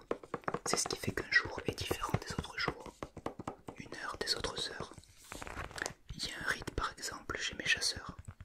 Ils dansent le jeudi avec les filles du village. Alors le jeudi est un jour merveilleux. Je vais me promener jusqu'à la vigne. Si les chasseurs dansaient n'importe quand, les jours se ressembleraient tous, et je n'aurais point de vacances. Ainsi le petit prince apprivoisa le renard, et quand l'heure du départ fut proche. Ah, dit le renard, je pleurerai. C'est de ta faute, dit le petit prince. Je ne te souhaitais point de mal, mais tu as voulu que je t'apprivoise. Bien sûr, dit le renard. Mais tu vas pleurer, dit le petit prince. Bien sûr, dit le renard. Alors tu n'y gagnes rien. J'y gagne, dit le renard, à cause de la couleur du blé. Puis il ajouta, va voir les roses, tu comprendras que la tienne est unique au monde. Tu reviendras me dire adieu, et je te ferai cadeau d'un secret. Le petit prince s'en fut revoir les roses.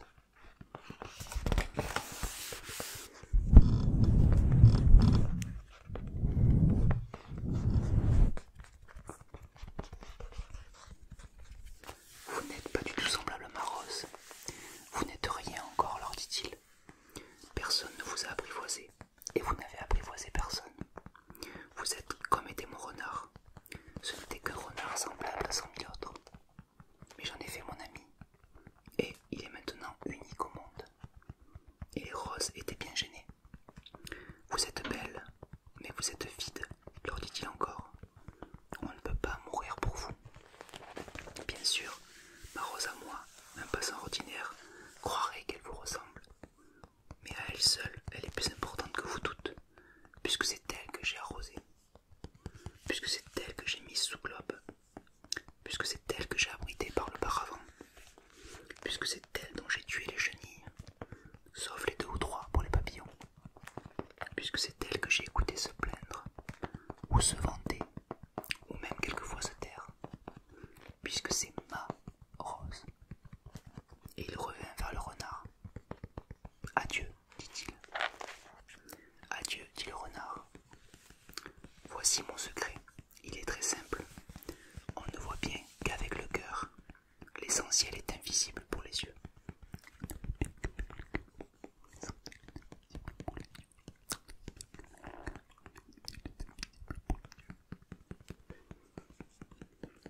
L'essentiel est invisible pour les yeux, répéta le petit prince, afin de s'en souvenir. C'est le temps que tu as perdu pour ta rose qui fait ta rose si importante. C'est le temps que j'ai perdu pour ma rose, fit le petit prince, afin de se souvenir. Les hommes ont oublié cette vérité, dit le renard, mais tu ne dois pas l'oublier. Tu deviens responsable pour toujours de ce que tu as apprivoisé. Tu es responsable de ta rose. Je suis responsable de ma rose, répéta le petit prince, afin de s'en souvenir.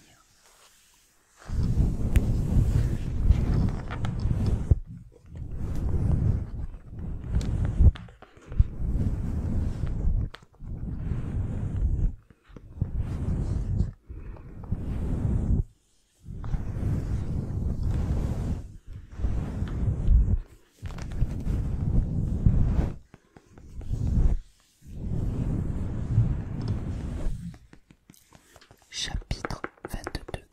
Chapitre 22. Bonjour, dit le petit prince.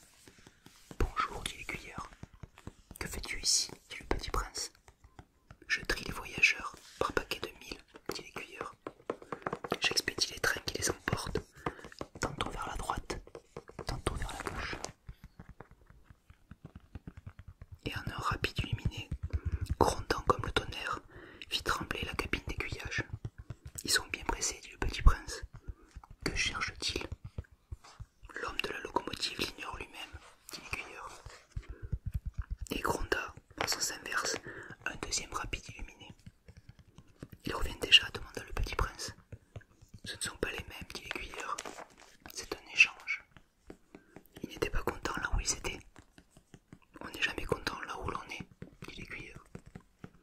Et gronda le tonnerre d'un troisième rapide illuminé. poursuivre les premiers voyageurs? Demanda le petit prince. Ils ne poursuivent rien du tout, dit l'aiguilleur. Ils dorment là-dedans, ou bien ils paillent.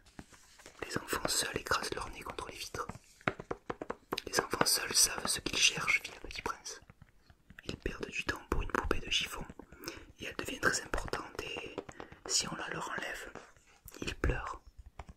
Ils ont de la chance, dit l'aiguilleur.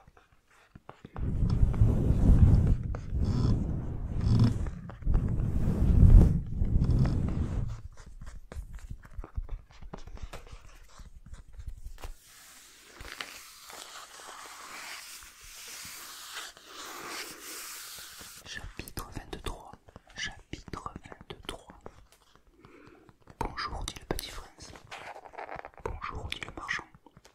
C'était un marchand de pilules perfectionnées qui apaise la soif. On en avale une par semaine et on n'éprouve plus le besoin de boire. Pourquoi vends-tu ça, dit le petit prince. C'est une grosse économie de temps, dit le marchand. Les experts ont fait des calculs. On épargne 53 minutes par semaine. Et que fait-on de ces 53 minutes? On en fait ce que l'on veut. Moi, se dit le petit prince, si j'avais 53 minutes à dépenser, je marcherais tout doucement vers une fontaine.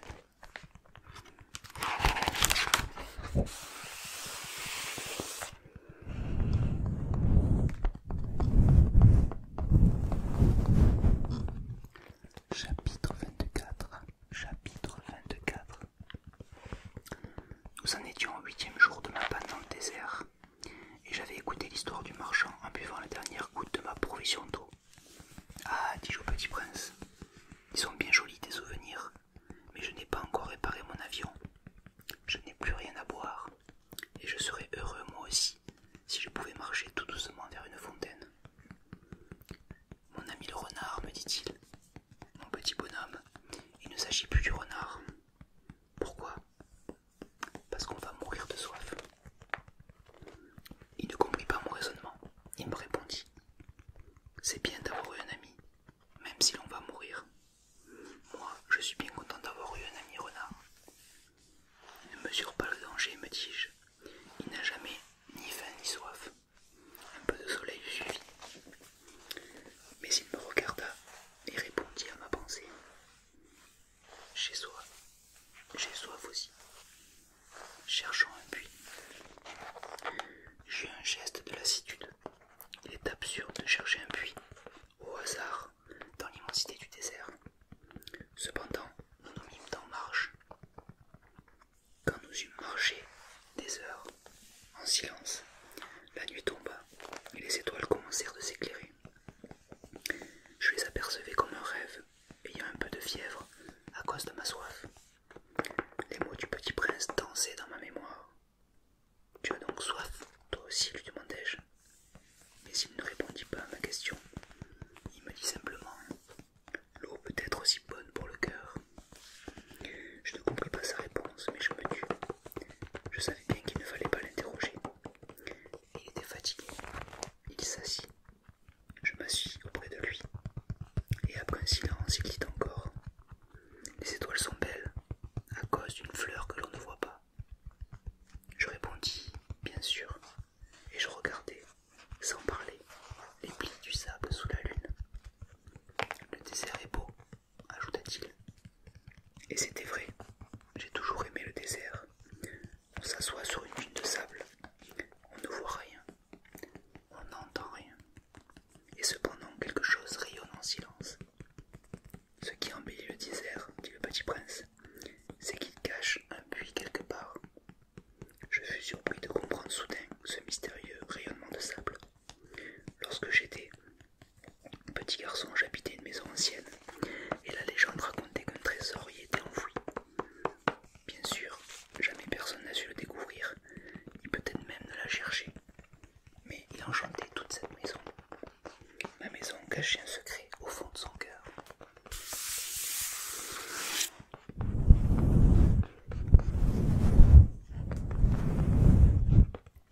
Oui, dis-je au petit prince, qu'il s'agisse de la maison, des étoiles ou du désert, ce qui fait leur beauté est invisible.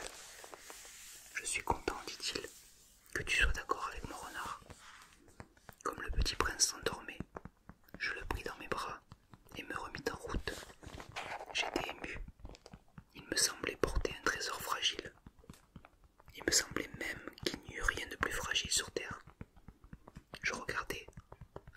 lumière de la lune, ce front pâle, ses yeux clos, ses mèches de cheveux qui tremblaient au vent. Et je me disais, ce que je vois là n'est qu'une écorce. Le plus important est invisible.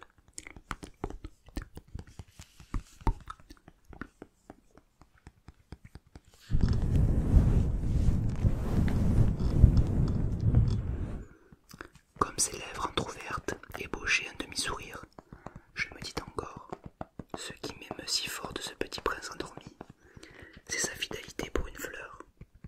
C'est l'image d'une rose qui rayonne en lui, comme la flamme d'une lampe, même quand il dort. Et je le devinais plus fragile encore. Il faut bien protéger les lampes. Un coup de vent peut les éteindre. Et, marchant ainsi, je découvris le puits au lever du jour.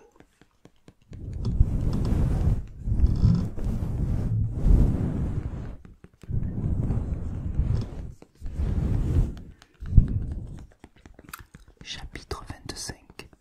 Chapitre 25. Les hommes, dit le petit prince, ils s'enfournent dans les rapides. Ils ne savent plus ce qu'ils cherchent. Alors ils s'agitent et tournent en rond. Et il ajouta, ce n'est pas la peine. Le puits que nous avions atteint ne ressemblait pas aux puits aériens. Les puits aériens sont de simples trous creusés dans le sable. Celui-là ressemblait à un puits de village. Mais il n'y avait là aucun village, et je croyais rêver. C'est étrange, dit le petit prince. Tout est prêt. La poulie, le seau et la corde. Il rit, toucha la corde, fit jouer la poulie. Et la poulie gémit comme gémit une vieille girouette quand le vent a longtemps dormi. Tu entends, dit le petit prince, nous réveillons ce puits, et il chante. Je ne voulais pas qu'il fît un effort. Laisse-moi faire, lui dis-je, c'est trop lourd pour toi. Lentement, je hissai le seau jusqu'à la margelle. Je lui installai bien d'aplomb. Dans mes oreilles durait le chant de la poulie, et dans l'eau qui tremblait encore, je voyais trembler le soleil. J'ai soif de cette eau-là, dit le petit prince. Donne-moi à boire. Et je compris ce qu'il avait cherché. Je soulevai le seau jusqu'à ses lèvres. Il but, les yeux fermés. C'était doux comme une fête. Cette eau était bien autre chose qu'un aliment.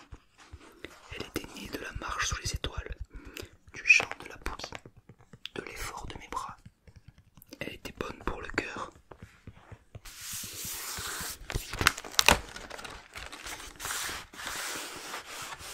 Comme un cadeau. Lorsque j'étais petit garçon, la lumière de l'arbre de Noël, la musique de la messe de minuit, la douceur des sourires faisaient ainsi tout le rayonnement du cadeau de Noël que je recevais. Les hommes de chez toi, dit le petit prince, cultivent 5000 roses dans un même jardin, et ils n'y trouvent pas ce qu'ils cherchent. Ils ne le trouvent pas, répondis-je. Et cependant, ce qu'ils cherchent pourrait être trouvé dans une seule rose, ou un peu d'eau. Bien sûr, répondis-je, et le petit prince ajouta, mais les yeux sont aveugles, il faut chercher avec le cœur. Il faut chercher avec le cœur.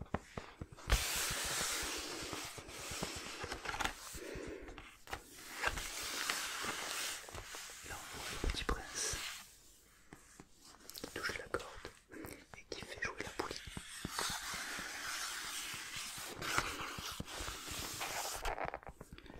J'avais bu, je respirais bien. Le sable au lever du jour est couleur de miel. J'étais heureux aussi de cette couleur de miel. Pourquoi fallait-il que j'eusse de la peine?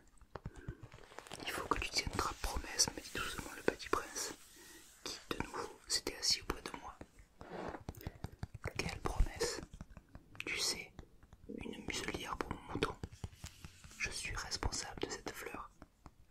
Je sortis de ma poche mes ébauches de dessin. Le petit prince les aperçut et dit en riant, des baobabs, des baobabs. Ils ressemblent un peu à des choux. Oh, moi qui étais si fier de mes baobabs. Ton renard, ses oreilles, elles ressemblent un peu à des cornes, et elles sont trop longues. Et il rit encore. Tu es un juste petit bonhomme.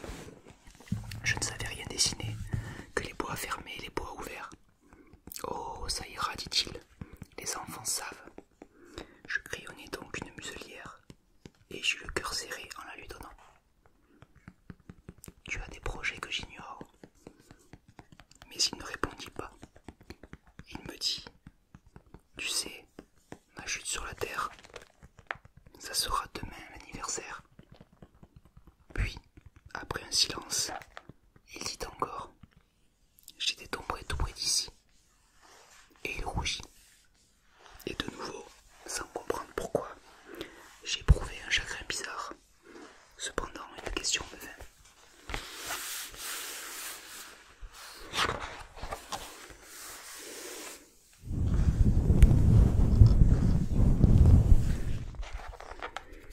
Alors, ce n'est pas par hasard que le matin où je t'ai connu, il y a 8 jours, tu te promenais comme ça, tout seul, à 1000 milles de toutes les régions habitées.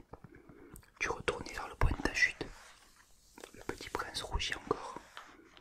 Et j'ajoutais, en hésitant, à cause, peut-être, de l'anniversaire. Le petit prince rougit de nouveau. Il ne répondait jamais aux questions. Mais quand on rougit, ça signifie oui, n'est-ce pas? Ah, lui dis-je, j'ai peur. Mais il me répondit, tu dois maintenant travailler. Tu dois repartir vers ta machine. Je t'attends ici. Reviens demain soir. Mais je n'étais pas rassuré. Je me souvenais du renard. On risque de pleurer un peu si l'on se laisse apprivoiser. On risque de pleurer un peu si on se laisse apprivoiser. On risque de pleurer un peu si on se laisse apprivoiser.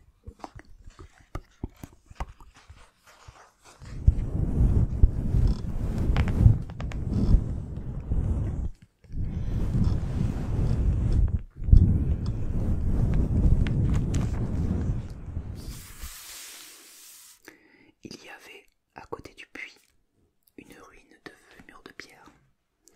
Lorsque je revins de mon travail, le lendemain soir, j'aperçus de loin mon petit prince assis là-haut, les jambes pendantes, et j'entendis qui parlait. « Tu ne t'en souviens donc pas ?» disait-il. « Ce n'est pas tout à fait ici. » Une autre voix lui répondit sans doute, puisqu'il répliqua. « Si, si, c'est bien le jour, mais ce n'est pas ici l'endroit. » Je poursuivis ma marche vers le mur. Je ne voyais ni n'entendais toujours personne. Pourtant, le petit prince répliqua de nouveau. « Bien sûr, tu verras où commence ma trace dans le sable. Tu n'as qu'à m'y attendre. J'y serai cette nuit. » J'étais à 20 mètres du mur et je ne voyais toujours rien. Le petit prince dit encore, après un silence, « Tu as du bon venin. Tu es sûr de ne pas me faire souffrir longtemps. » Je fis halte, le cœur serré, mais je ne comprenais toujours pas. « Maintenant, va-t'en, dit-il. Je veux redescendre. » Alors j'abaissai moi-même les yeux vers le pied du mur, et je fis un bond. Il était là, dressé vers le petit prince, un de ces serpents jaunes qui vous exécutent en 30 secondes. Tout en fouillant ma poche pour en tirer mon revolver, je pris le pas de course, mais, au bruit que je fis, le serpent se laissa doucement couler dans le sable, comme un jet d'eau qui meurt, et, sans trop se presser, se faufila entre les pierres avec un léger bruit de métal. On peut voir le serpent au pied du mur. « Maintenant, va-t'en, dit-il, je veux descendre. »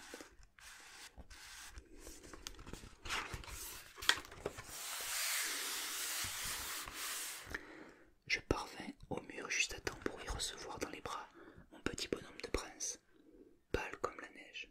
« Quelle est cette histoire-là? Tu parles maintenant avec les serpents. » J'avais défait son éternel cache-nez d'or. Je lui avais mouillé les tempes et l'avais fait boire. Et maintenant je n'osais plus rien lui demander. Il me regarda gravement et m'entoura le cou de ses bras. Je sentais battre son cœur comme celui d'un oiseau qui meurt quand on l'a tiré à la carabine. Il me dit, « Je suis content que tu aies trouvé ce qui manquait à ta machine. Tu vas pouvoir rentrer chez toi. » Comment sais-tu? Je venais justement lui annoncer que, contre toute espérance, j'avais réussi mon travail. Il ne répondit rien à ma question, mais il ajouta, « Moi aussi, aujourd'hui, je rentre chez moi. »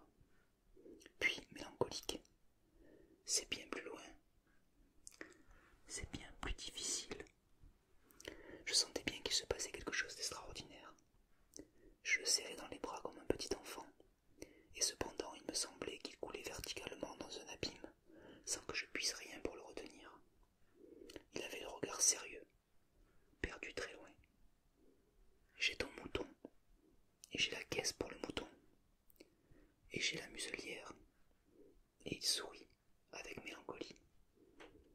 J'attendis longtemps. Je sentais qu'il se réchauffait peu à peu. Petit bonhomme, tu as eu peur? Il avait eu peur, bien sûr, mais il rit doucement. J'aurais bien plus peur ce soir. De nouveau, je me sentis glacé par le sentiment de l'irréparable, et je compris que je ne supportais pas l'idée de ne plus jamais entendre ce rire. C'était pour moi comme une fontaine dans le désert. Petit bonhomme, je veux encore t'entendre rire. Mais il me dit, cette nuit, ça fera 1 an. Mon étoile se trouvera juste au-dessus de l'endroit où je suis tombé l'année dernière. Petit bonhomme, n'est-ce pas que c'est un mauvais rêve, cette histoire de serpent, et de rendez-vous, et d'étoiles? Mais il ne répondit pas à ma question. Il me dit, ce qui est important, ça ne se voit pas. Ce qui est important, ça ne se voit pas. Ce qui est important, ça ne se voit pas. Bien sûr. C'est comme pour la fleur. Si tu aimes une fleur qui se trouve dans une étoile, c'est tout. La nuit, de regarder le ciel. Toutes les étoiles sont fleuries. Bien sûr. C'est comme pour l'eau. Celle que tu m'as donnée à boire était comme une musique, à cause de la poulie et de la corde. Tu te rappelles? Elle était bonne. Bien sûr. Tu regarderas la nuit les étoiles. C'est trop petit chez moi pour que je te montre. C'est trop petit chez moi pour que je te montre où se trouve la mienne. C'est mieux comme ça. Mon étoile, ça sera pour toi une des étoiles. Alors, toutes les étoiles, tu aimeras les regarder. Elles seront toutes tes amies. Et puis, je vais te faire un cadeau. Il rit encore. Ah, petit bonhomme, j'aime entendre ce rire. Justement, ce sera mon cadeau. Ce sera comme pour l'eau. Que veux-tu dire? Les gens ont des étoiles qui ne sont pas les mêmes. Pour les uns qui voyagent, les étoiles sont des guides. Pour d'autres, elles ne seront rien que de petites lumières. Pour d'autres, qui sont savants, elles sont des problèmes. Pour mon businessman, elles étaient de l'or. Mais toutes ces étoiles-là se taisent. Toi, tu auras des étoiles comme personne n'a. Que veux-tu dire?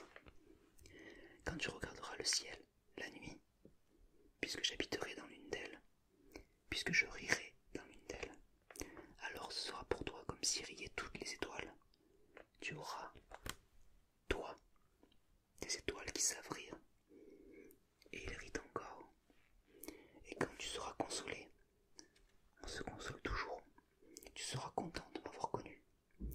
Tu seras toujours mon ami. Tu auras envie de rire avec moi. Et tu ouvriras parfois ta fenêtre, comme ça, pour le plaisir. Et tes amis seront bien étonnés de voir rire en regardant le ciel. Alors tu leur diras, oui, les étoiles, ça me fait toujours rire. Et ils te croiront fou. Je t'aurai joué un bien vilain tour. Et il rit encore. Ce sera comme si je t'avais donné, au lieu d'étoiles, des tas de petits grelots qui savent rire. Et il rit encore.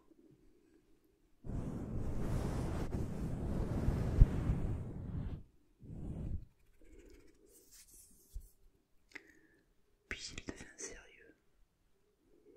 Cette nuit, tu sais, ne viens pas. Je ne te quitterai pas. J'aurai l'air d'avoir mal. J'aurai un peu l'air de mourir. C'est comme ça. Ne viens pas voir ça. Ce n'est pas la peine. Je ne te quitterai pas. Mais il était soucieux.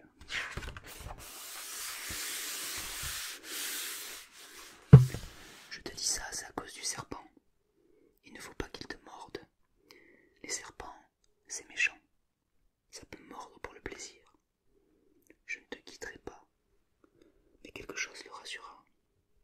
C'est vrai qu'ils n'ont plus de venin.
yeux aussi, parce qu'il pleurait. C'est là, laisse-moi faire un pas tout seul. Et il s'assit parce qu'il avait peur. Il dit encore, tu sais, ma fleur, j'en suis responsable. Et elle est tellement faible. Et elle est tellement naïve. Elle a 4 épines de rien du tout pour la protéger contre le monde. Moi, je m'assis parce que je ne pouvais plus me tenir debout. Il dit, voilà, c'est tout. Il hésita encore un peu, puis il se releva. Il fit un pas. Moi, je ne pouvais pas bouger. Il y eut rien qu'un éclair jaune près de sa cheville. Il demeura un instant immobile.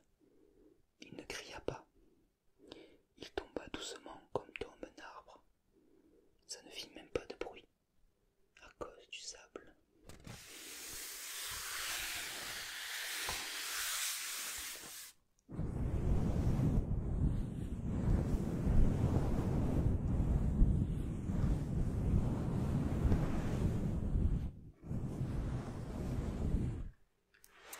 Chapitre 27. Chapitre 27. Et maintenant, bien sûr, ça fait 6 ans déjà. Je n'ai jamais encore raconté cette histoire. Les camarades qui m'ont revu ont été bien contents de me revoir vivant. J'étais triste, mais je leur disais, c'est la fatigue. Maintenant, je me suis un peu consolé. C'est-à-dire, pas tout à fait. Mais je sais bien qu'il est revenu à sa planète. Car, au lever du jour, je n'ai pas retrouvé son corps. Ce n'était pas un corps tellement lourd. Et j'aime la nuit écouter les étoiles. C'est comme 500 millions de grelots. Mais voilà qu'il se passe toujours quelque chose d'extraordinaire. La muselière que j'ai dessinée pour le petit prince, j'ai oublié d'y ajouter la courroie de cuir. Il n'aura jamais pu l'attacher au mouton. Alors je me demande, que s'est-il passé sur sa planète? Peut-être bien que le mouton a mangé la fleur. Tantôt je me dis, sur mon nom, le petit prince enferme sa fleur toutes les nuits sous son globe de verre et il surveille bien son mouton. Alors je suis heureux et toutes les étoiles glissent doucement. Tantôt je me dis, on est distrait une fois ou l'autre et ça suffit. Il a oublié un soir le globe de verre, ou bien le mouton est sorti sans bruit pendant la nuit. Alors les grelots se changent tous en larmes. C'est là un bien grand mystère. Pour vous qui aimez aussi le petit prince, comme pour moi, rien de l'univers n'est semblable si quelque part, on ne sait où, un mouton que nous ne connaissons pas a, oui ou non, mangé une rose. Regardez le ciel. Demandez-vous, le mouton, oui ou non, a-t-il mangé la fleur? Et vous verrez comme tout change. Et aucune grande personne ne comprendra jamais que ça a tellement d'importance. Que ça a tellement d'importance.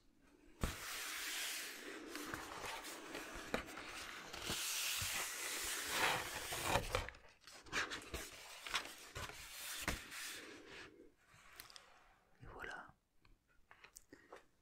cette histoire, ce conte philosophique est terminé.